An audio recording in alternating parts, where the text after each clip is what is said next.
150 lang, dili 200 ha, dili 200, 150 lang, kasi matingala mo. Kaya itong Gibson, kaya itong racetrack, kaya itong buwan, dili kayo taas o breaking it lang.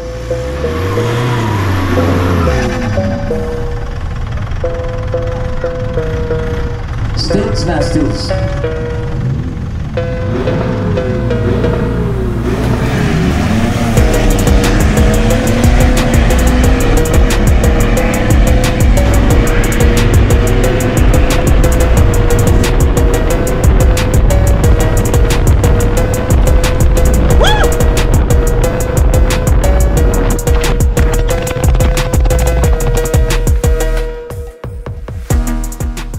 Yes, welcome mga boss. At ngayon may karera na naman tayong pupuntahan.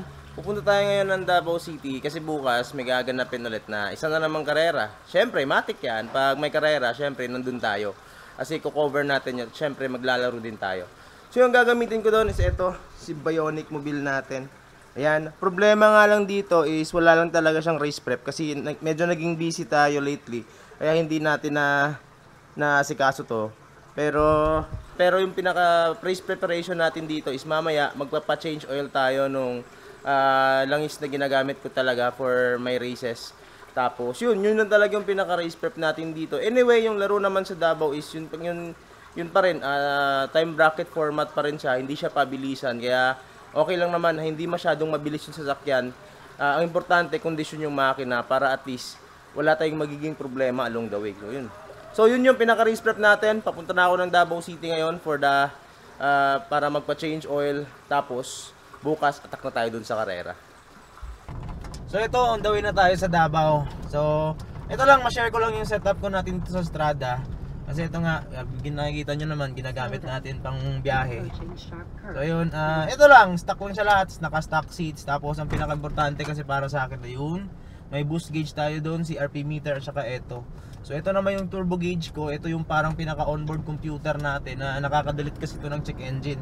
So dito makikita yung mga temperature, voltage, lahat nandito yung details na naka-connect to via OBD. So yun yung mga importante pag biyahe-biyahe kasi minsan kailangan talaga nating i-monitor yung temperature ng sasakyan para at least alam natin kung nag-overheat na ba tayo o hindi. So yun lang, ito naman automatic transmission, wala naman masyadong ganap dito sa loob. Pero syempre yung pang-adjust natin ng speed, yun yung natin, yun yung pwede natin para at least hindi na tayo tumingin dito sa speedometer natin. Mas maganda kasi nga naka-lowered tayo, so makikita nyo naman ang sarap iliko at saka hindi naman ganun kalubak kasi maganda nga yung pagkaka-lowered, diba? So makikita nyo, masarap siya iliko. Tapos naka-tires pa tayo ng makapit pa talaga na tires na Hero Drag. Yun nga lang, madaling mapudpod. Pero ito katulad na ginagawa ko, sarap niya iliko kasi napaka-planted niya kasi mababa yung center of gravity. Ayun, so pumunta na tayo ng Davao, malapit na tayo. Pagdating doon, change oil na natin to as our race preparation dito kasi may karera nga bukas. Let's go! So yun, at nandito na tayo sa Davao City. At syempre, unang-unang gagawin natin dito, syempre, papa-change oil natin. Kasi yun lang yung pinaka-race prep natin. So yun nga, nabanggit ko dati sa isang video ko, yung ginagamit ko pang change oil is yung US Lube. Kasi yun yung nahiyang talaga yung sasakyan, sobrang ganda ng oil. So syempre, saan mabibili yung US Lube sa Davao? Dito lang pa rin, kay Master. Ayan, kay Master. So nandito tayo sa Master Garage Davao ngayon kasi dito natin papa-change oil si Bionic Mobile natin. Yun lang yung preparation talaga natin. Tingnan nyo, may mga karton pa yan sa likod. So yun lang yun talaga. Ito, papakita ko yung loob. Yan, may mga gamit pa, may mga upuan pa. Yung pinaka-preparation lang talaga natin dito, syempre yun lang. US Lube lang. So ito pala yung oil na gagamitin natin. Ito. Syempre US Lube kasi nga nabanggit ko nga dati dun sa sa mga videos ko, 'di ba? Yung mga nakaraang karera, US Lube na talaga yung ginagamit natin. Ito yung parang nahiyang talaga yung makina ko dito sa oil na to kaya ito na yung ginagamit ko ever since. So ngayon mas excited ako kasi nga yung gagamitin natin nga yung pinakamataas na rating ng US Lube, yung CK4 classification. Kasi alam nyo, dati yung classification na ginagamit natin is yung CJ4 pa yun. So ngayon, etong gagamitin natin is yung CK4 na which is yun yung pinakamataas ngayon. Kaya excited ako, tingnan natin bukas kung anong magiging performance nito pag nalagay na natin to. Kasi first time tong gagamitin sa karera dito sa Davao, sa Mindanao, sa buong Pilipinas pala. Ito yung Strada, si Bionic Mobile yung nagkakarera na unang gagamit itong CK4. So sa CJ4 okay na tayo. how much more pag CK4 na, di ba?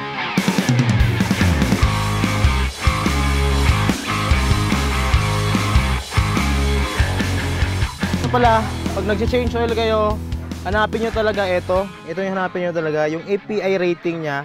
CJ4, CK4, goods kayo dyan. Huwag lang yung mga mababa pa sa kanya kasi nga parang obsolete na yung mga ganong oil. So ito para sa mga modern engine, modern cars ngayon, gumamit kayo ng, ito lang hanapin nyo talaga, CK4, CJ4. Yun lang yung palagi kong sinasabi na oil na gamitin nyo regardless of the brand. Basta ganito yung classification, goods na goods kayo.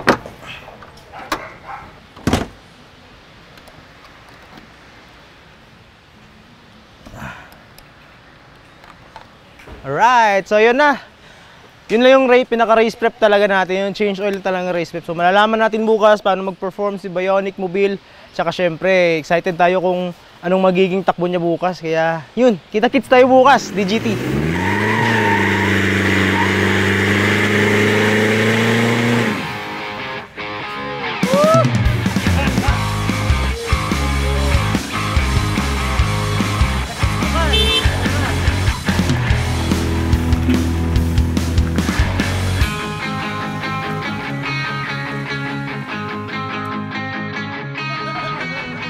So, what's up mga boss? So, ayun, race day na naman, may karera na naman tayo. At saka syempre, kasama pa rin natin ang buong team.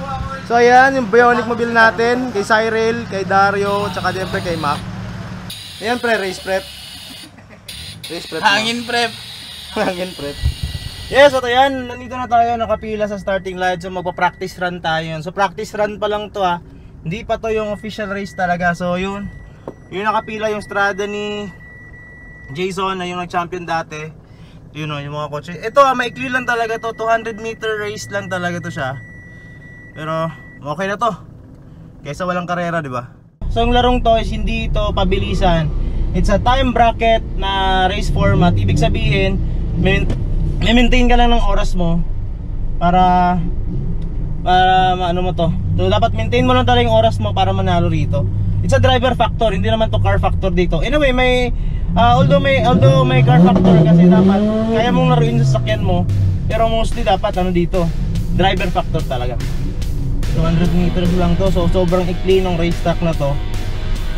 Pero okay lang.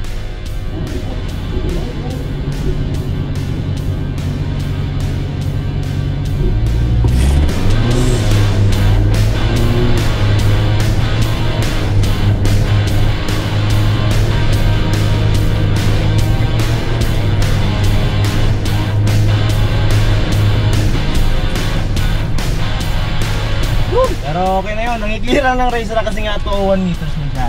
Sa 201 race nangikli, pero at least meron pa rin adrenaline drive, di ba? So first practice run, panalo tayo, tingnan natin yung oras. So ito na, nakuha na natin yung official time slip natin sa first run. So ito siya, papakita ko. So ito yung time slip natin, so makikita nyo 8 second tayo, 201 meters. Hindi yata 201 to kasi nga sobrang ikli eh. Ayun na pala, tara. So yung reaction natin dito hindi masyadong maganda pa. Pero yun, i-improve natin dito sa mga practice run natin kasi masyadong mataas pa yung reaction time natin. Yun, makasabay natin yung race car na yan natin kung kaya natin. Yan natin.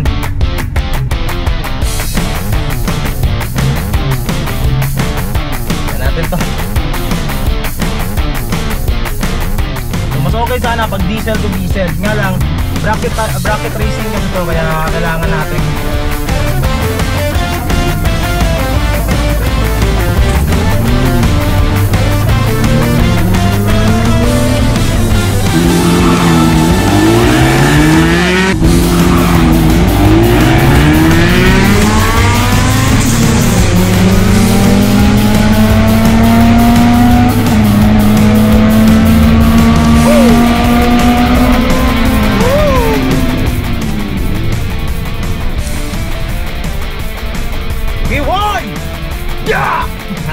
Joke lang. Panalo tayo kasi may clear yung daan. Pag nag 400 yun, wala, tagos tayo dun. Race car to eh. Race car to, mamen. So ito na yung huli nating takbo ngayon sa time trial natin. Kasi may time trial kasi yan. After ng time trial, dun ka magdi-declare ng oras. So napansin ko sa oras ko, consistent ako sa 8.1 yung oras natin. Pero medyo off ako dun sa reaction kasi yung reaction ko ang tataas, 0.8, 1 point something ganon. So sana mapababa natin at least 0.5 para at least perfect reaction tayo dito. So naninibago ako dun sa Porta 3. Pero titingnan natin mamaya, eto last ko na to, mag-focus ako ngayon sa Porta 3. Regardless na ano man yung mangyari sa finish line, pero yun nga, mag-focus ako ngayon sa Porta 3 para at least ma-familiarize natin, mabasa natin ano yung paano gumalaw yung Porta 3 talaga. Kasi yung reaction time is importante din yun sa karera kasi dapat maganda din yung reaction. Okay, pasahero tayo sa likod.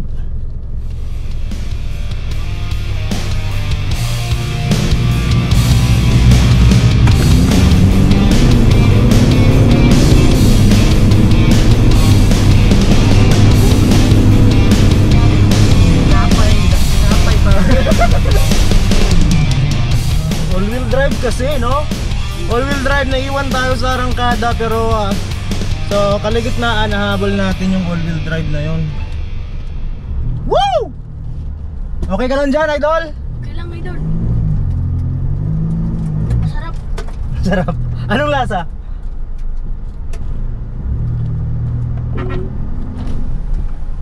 Grabe! May pasahero din ako sa likod. Sige, boss.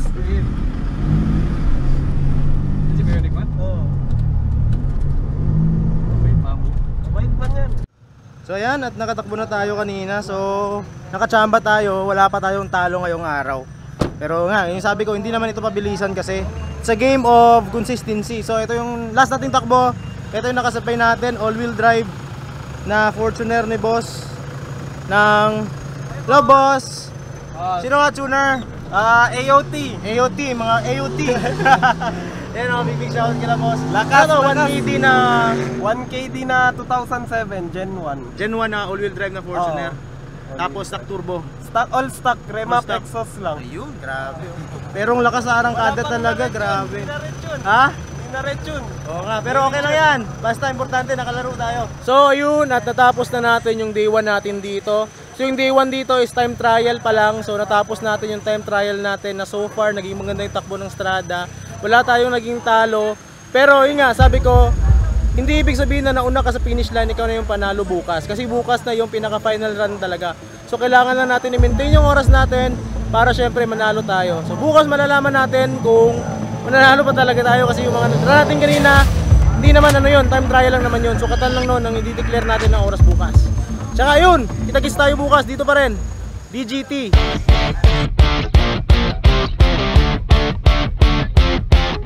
So ayan na, magsisimula na, nakapila na tayo dito.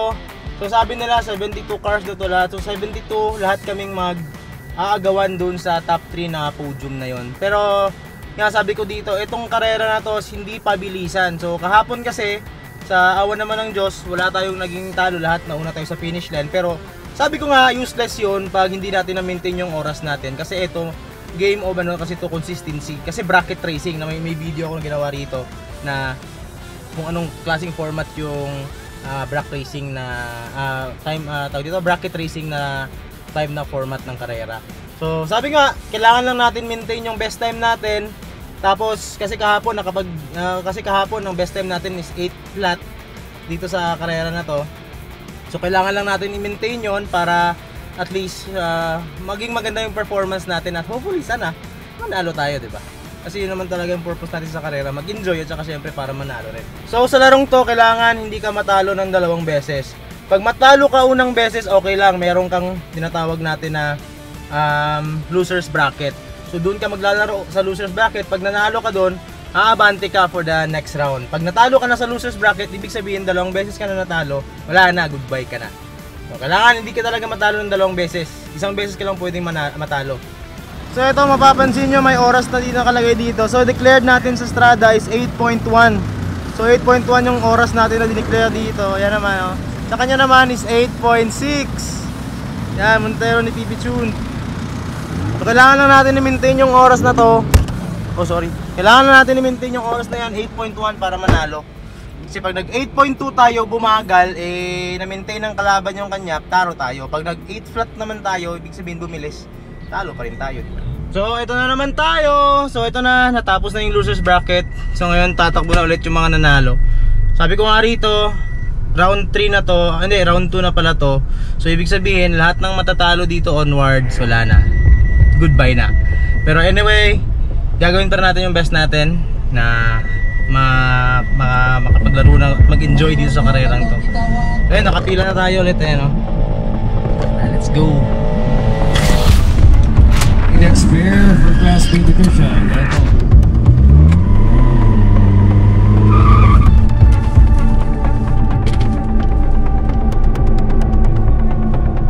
Tayo na!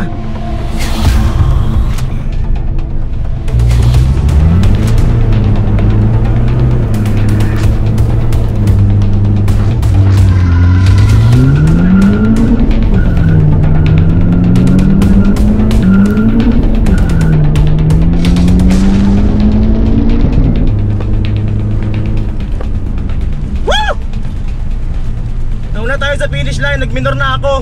Tingnan na lang natin mamaya kung ano yung... Yes. Di natin alam kung nanalo tayo, pero maganda yung launching ko. Tapos nauna tayo sa finish line, kaya nag-minor na ako. Kasi hindi naman kailangan malayo yung agwat. Kailangan talaga dikit ka dun sa oras mo. Tingnan na lang natin yung oras natin kung nanalo ba talaga tayo. Hindi pa natin alam.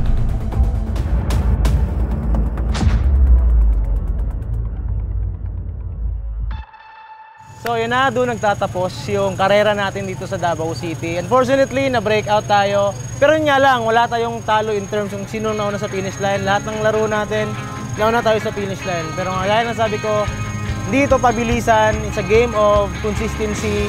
So unfortunately, na-breakout tayo. Ibig sabihin, bumilis tayo ng 0.12 seconds lang ha. 0.12 seconds lang yung binilis natin. So parang ganito lang yung kaikli. Parang ganito lang yung 0.12 na yun. Pero yun nga, this is a game, may nananalo, may natatalo. Unfortunately, di natin araw. Natalo tayo, pero walang regret kasi nga, naging happy experience, tumagdag sa experience natin. At pinaka-importante doon, masaya ang lahat nag-enjoy. So, kita-kits pa rin tayo sa susunod na mga karera. At syempre, gagawin pa natin yung best natin.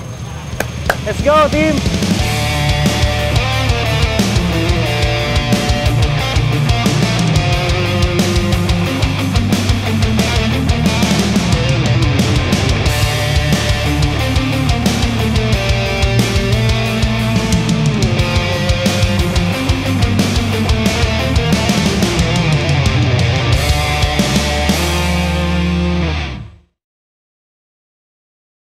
So yun nga pala, meron akong big news na malaking balita.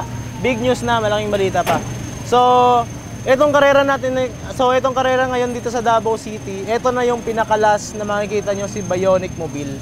Na ganyan yung itsura. So, last time na to na tatakbo si Bionic Mobile na ganyan. Kasi nga may mga changes na magaganap sa mga succeeding natin, sa sasakyan natin. So, may babaguhin tayo.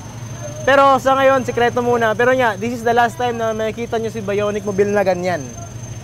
Nga, yun lang muna. Yan yung last time na makikita nyo si Bionic Mobile ng ganyan. Pero syempre, karera pa rin tayo. Pero yun nga, sa status niya, yan na yung last time na makikita nyo si Bionic Mobile. So abang-abang nyo lang kung anong mga changes na yon sa mga susunod. O syempre, kita-kits ulit tayo susunod. Let's go team, let's go Bionic. Let's go.